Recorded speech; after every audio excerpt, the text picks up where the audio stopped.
Hey, what's going on, guys? This is Nerf Herder here. It's been a minute since I've been able to do anything lightsaber related. I've got a few things that I've been working on or trying to work on this past month. I had to step away from a lot of stuff due to a production I was working on, which was really fun. And it took up a lot of my time. And please excuse my 3D printer. She's going 24/7. But I had a few people that I promised to do work for them. And then when I realized I had this production coming up that was going to take up most of my month, I shut down pretty much every commission I could get coming my way because I knew I was in over my head.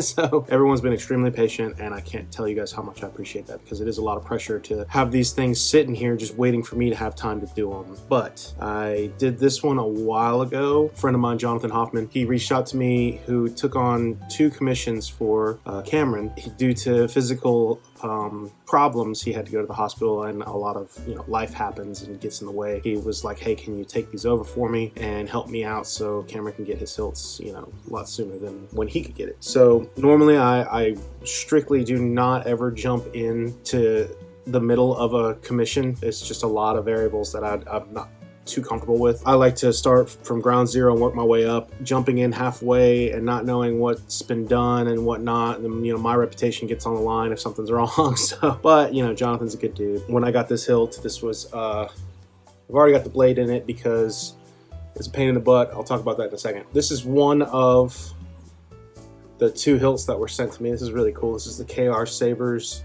the clan hilt, whatever the arena hilt is from Attack of the Clones. The prequel hilts, which are pretty cool. They're basically standard Jedi style ones. You got this one and like 1 or 2 other ones. They all look very similar. Basically the characters and the production made a bunch of hilts, and we're basically like, all right, just divvy these out between the Jedi and the movies. So there's a bunch of, I guess, Jedi Order standard issue type hilts, most commonly referred to as clan hilts. But this one's really cool. This one, I believe, is what Obi-Wan has in Attack of the Clones when they toss him one.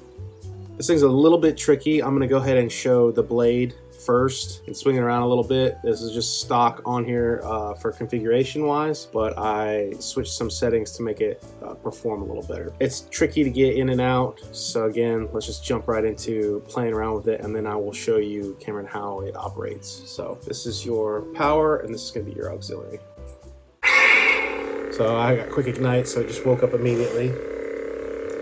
Oh, and I got a short blade, man. This is a 24 millimeter, this is a 24-inch test blade. It's actually a 7/8 inch blade. Your blade depth, your inner diameter is tight. These KR Saber inner diameter, same with Solo's hold, I've realized. The inner diameter is just so stinking tight. And I sanded my blade down a little bit, and it still wouldn't fit in, and I didn't want to oversand my personal blade. Didn't want to oversand my personal blade just to get this test right. So I made an adapter for a 7/8 inch and sanded the crap out of it, threw it in there. You're going to have to sand your blade quite a bit, man. It's just the nature of the beast with these. It's like normally a 1 inch diameter would be like a .99, I think, or something. This is probably like a .98. It's tight. So, power.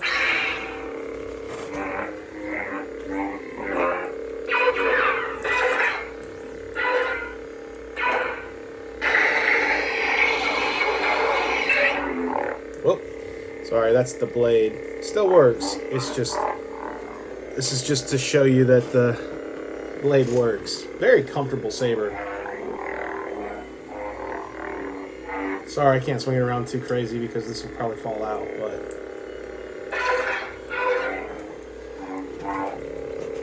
it's a lock up, it's a tip drag. Spectrum will have you set up to where you press and twist. Twist until you get the colors you want. These are all very nice, but I love this one. Press the auxiliary to lock into it.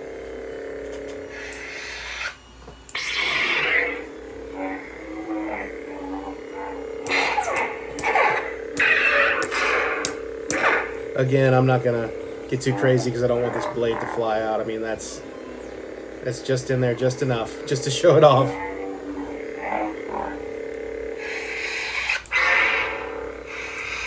And that speed's kind of fast. I think on a normal length blade, it would read a little bit better.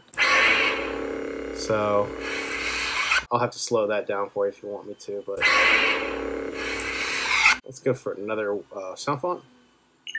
Sound bank selection. So you really gotta press and hold it. You gotta find it because this is a plunger system. So. Let's go with Shadow.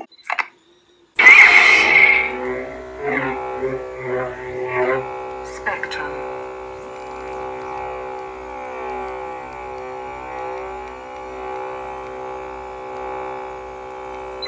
Whoop. Spectrum.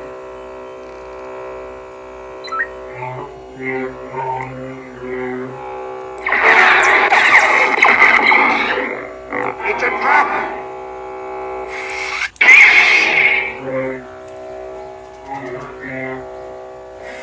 Alright, so now I'm going to take the plate out because this dude, it's a tight, I'm telling you, it's a tight inner diameter.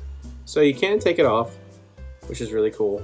And again, this is a makeshift blade just so I can demo it for the video for you. You're going to take a 1-inch blade and you're going to have to sand the crap out of it, man. Like, you're just going to have to sand until it fits flush in this guy. And it's got to go all the way down to the connector right here. So this had the stock PCB, but it wasn't working. Again, this is Jonathan installed this, but he couldn't get the LEDs to work right. And then when I took it apart, and then I found that the PCB was messed up and the board was missing chips for where the negative, whatever the resistors are on board for the negative pads were completely gone. So we had to order a whole new board, and then I basically swapped the board in and out. So this was a reinstall basically. But I had a pair of CC Sabers in there.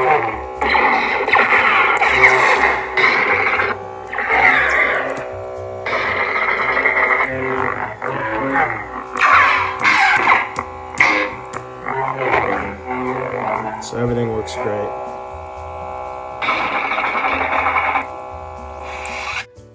So again, power, auxiliary. All right, now this is I'm going to show you how to take everything apart and how it works. So you have a retention screw right here, very tiny, and that is for your blade. Right, that's going to be for your blade. But then right down in this crevice right here, there is a second one. So you're just going to give that a little bit of a loosey-goosey to loosen it up. So the pommel comes off. And now I did some modification to the chassis, whichever chassis this is. I don't know who made this chassis. I would have liked to have made my own, but whatever, it is what it is. So you're going to lightly do it enough. You don't want to yank on this pod right here, and I'll show you why, but you want to get it loose. If it's not coming out, just kind of wiggle it back in and get it to where it goes all the way in. It will stop at a certain point, but again, you just take your wrist and smack your wrist. Take it in your hand, cover tech, smack your wrist, one or two maybe, enough to where it kind of pops out. And then if it's not coming out easy, it's because it's snagging on these plungers. So you want to make sure it's down too. Plungers pointing down whenever you hit and you get it. So eventually you're going to get it to where you can pull the whole chassis core comes out. Now be careful, because these red guys, these red switches will just fall in and you can lose both of them. So I had to go digging for them. So you got your battery, 18650. You've got some key powers were sent with me, but you got your CFX right here. The wires I just wrapped up real quick because it is going to be going in and out.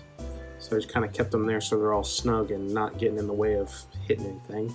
You got your two switches here. You can, again, you can do this without it even being in there. Fully removable core.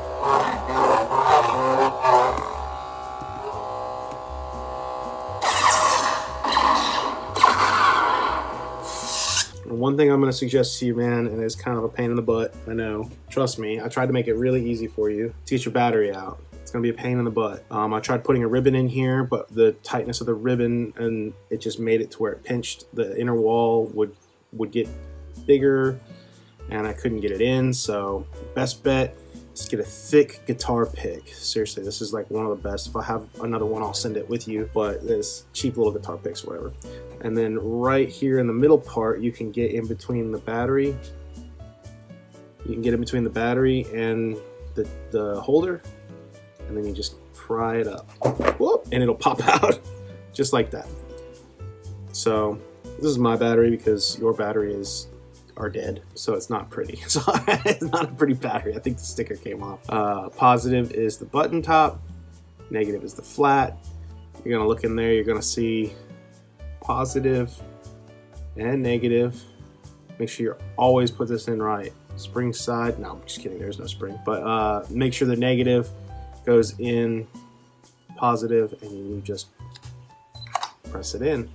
So you'll hear that click, you'll see the red SMD light up. The sticker side, I always say face it down, so that way it's not out. If it's out, it might get snagged up on the body when you're putting it in. So to get your access to your SD card, oh, by the way, I had to shave this this down a little bit to get the speaker in there and for it to sit in flush and for the palm of it will screw on. But it is held on by a magnet system, and you just lightly pull it out, just lightly, because you don't really need that much to get to that micro SD cards right there. And you just kind of guide it back in, and since it's a magnet, it'll pop back in on itself. So that's basic function on how to replace battery, take out your SD card if you want to make some changes. Now to put it in, this is where it's going to be kind of a second to really look at and play with. What I found that works really easily is to actually just take this guy off. So take off your emitter. Now it's going to make it easier for you to reach down in there for each plunger. Now you want to take that silver part faces down because the switches have to guide through that, like the chassis has to guide through it. So you put one in, keep it upside down, put the other one in upside down. So they're both facing that way, right? Now what you're going to do is, you see the way your chassis has that little slit passageway for the switches? You're going to, first of all, make sure you don't touch the pins to anything electric, metallic. You know, you can short it. So just carefully get it in there. Now you're good. Usually the screw lined up with the cover tech is a good indication. And then you're gonna want to, there's a good way. That's gonna have to go over those switches. So what I usually do is I look at it and I'm like, okay, this has got to go. And you can kind of wiggle it a little bit until it lines up. If it's not lining up right, just back it out. Make sure everything's lined up and everything's going in smoothly. So once you get it to about there, oh, yeah, see that one was kind of, could have used a little bit more wiggle. Once that's that in there, you want to go ahead and just give this one, you don't have to do much, just give it a little full turn. Now it's not coming out. So the reason I was saying earlier is to not pull on this guy out, because if you pull the chassis from the speaker pod, you can risk pulling out the speaker connections to the chassis or to the soundboard, and that would be no good for everyone all around. So put that back on, put this guy back on, and you are good to go. Just make sure your switches line up, everything lines up. It should line up pretty well.